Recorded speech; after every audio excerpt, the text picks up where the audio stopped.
Welcome to Pi-eX Data Break. The topic of today is what does data tell us of the performance of pure online sales versus live sales? Pi-eX Data Break is an informal 10-minute conversation among our market experts covering current our market trends. My name is Matteo Pace and I'm part of the research team at Pi-eX. For today's exciting topic, I'm delighted to welcome Christine Bourron, founder and CEO of Pi-eX, and Professor Paolo Turati, veteran of both the worlds of art and finance. Christine Bourron is the founder and CEO of Pi-eX and board member of Pi-eX.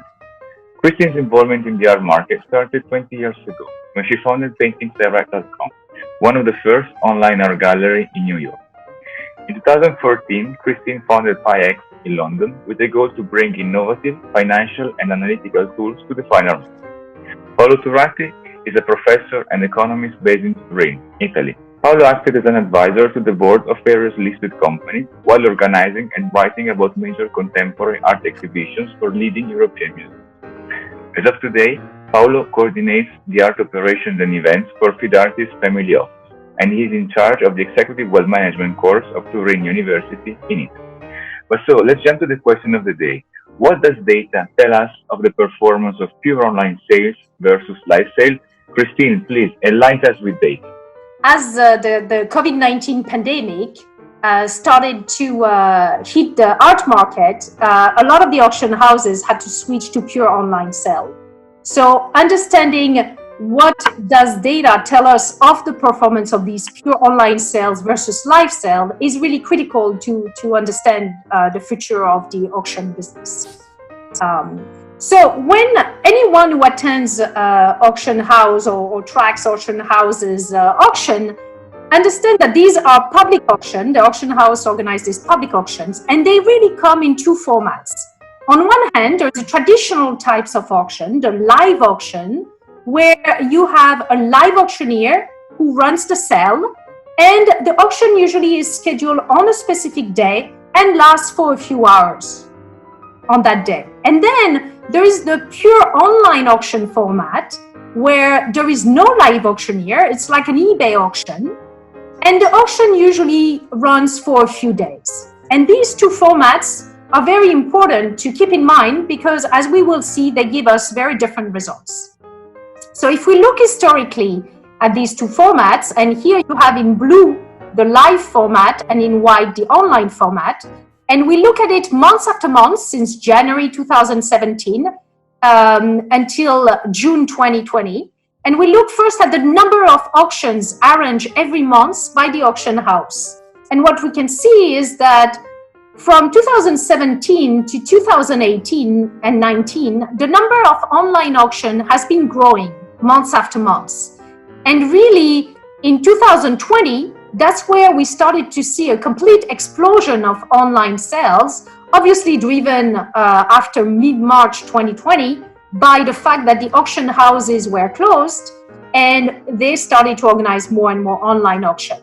And we can see here that in April 2020, 100% of the auctions arranged by Christie's, Sotheby's, and Phillips were online auction. And then as the months went on, live auction came back, but really we have a majority of online auction today at the three leading auction houses. Now let's look at what this did to the revenue generated by the combined revenue generated by the three auction houses. Well, here we can see that from 2017 until 2019, the revenue generated by online auction in white here was really marginal. Most of the revenue generated was generated by live auction. And as the auction house had to move to online, the revenue generated by online auction actually kept very much in line with what it was historically. And that was definitely not to the scale of the revenue generated by live auctions. And for example, in May 2020, Christie's, Sotheby's, and Phillips generated $82 million worth of revenue compared to $2.8 billion in May 2019 when they had the possibility to do live auctions. So why is it like that? Well, one way to look at it is to look, and as you can see on this slide, look at the detail of auctions. So here, for you, we have prepared a graph where every dot is one auction, and we have mapped here all the live auctions before the COVID-19 pandemic. On the x-axis is the number of lots in that auction, and on the y-axis, you can see the revenue generated by the auction. And really what jumps out of this graph is the unbelievable ability from these auctions to generate a huge amount of revenue. So for example, here you can see a sale that was arranged by Christie's in November 2018, and that sale generated almost $800 million in one evening.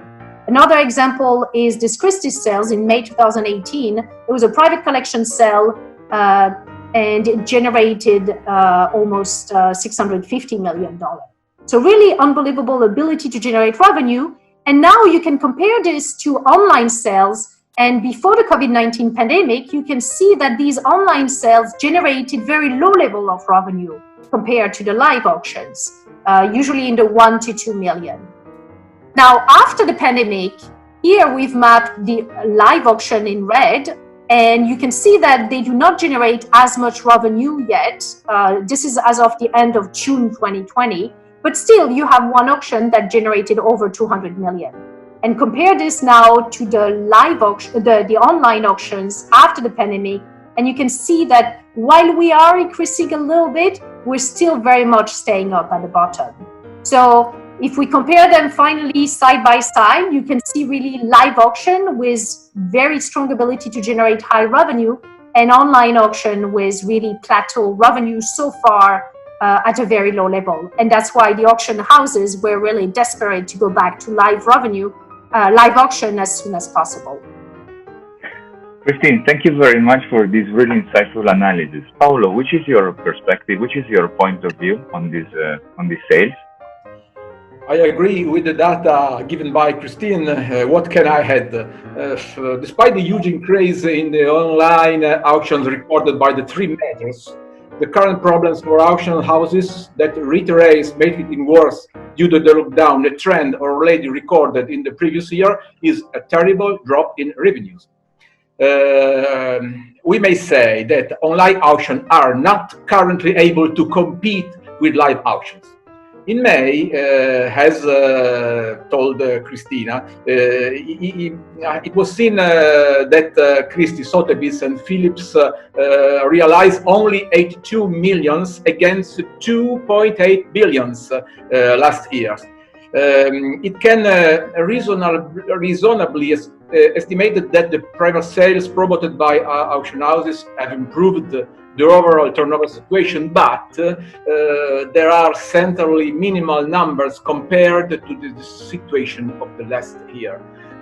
In the last period of the second quarter in 2020, online auctions represented almost half of the events, but only slight more than 5% in turnover, which highlights that fact that the problem of replacing live auctions with online auctions doesn't currently prove to be a solution to the problem.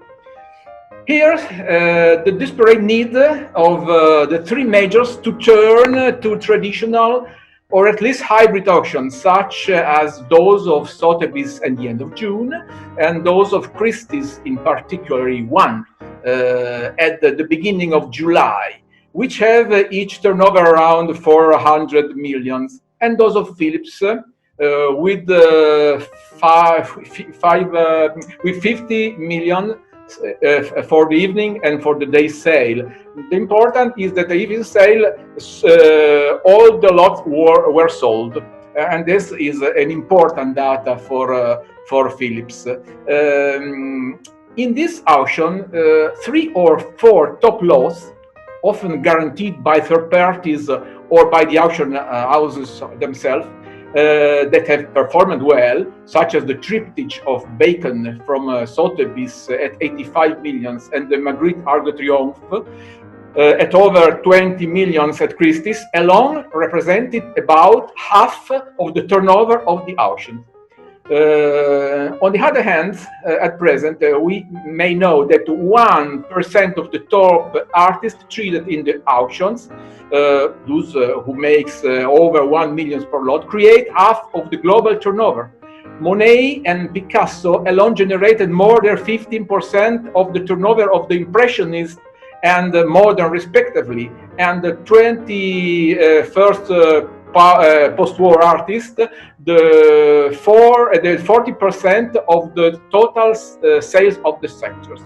Increasingly, to highlight impressive turnover, the auction houses are making auctions that range nowadays from impressionism to contemporary, and it is clear that the various departments will be increasingly merged with each other, obviously reducing jobs and costs. Thank you very much, Paolo, for really insightful analysis. So, if I may wrap up, what we have learned today from our two guest speakers are two main takeouts. The first one is that live and online sales are completely different animals that cannot be treated and analyzed, especially in the same way. And secondly, that online sales in their current format definitely do not generate the same amount of performance of traditional live sales. So, to wrap up, Christine, Paolo, thank you very much for having shared your thoughts today. Dear viewers, once again, thank you very much for the time spent in watching this video. I hope you find it insightful and engaging. For today, that's all. But join us soon on another Pi-eX Data Break with another topic on the art market. I look forward to seeing you soon on Pi-eX Data Break. Thank you.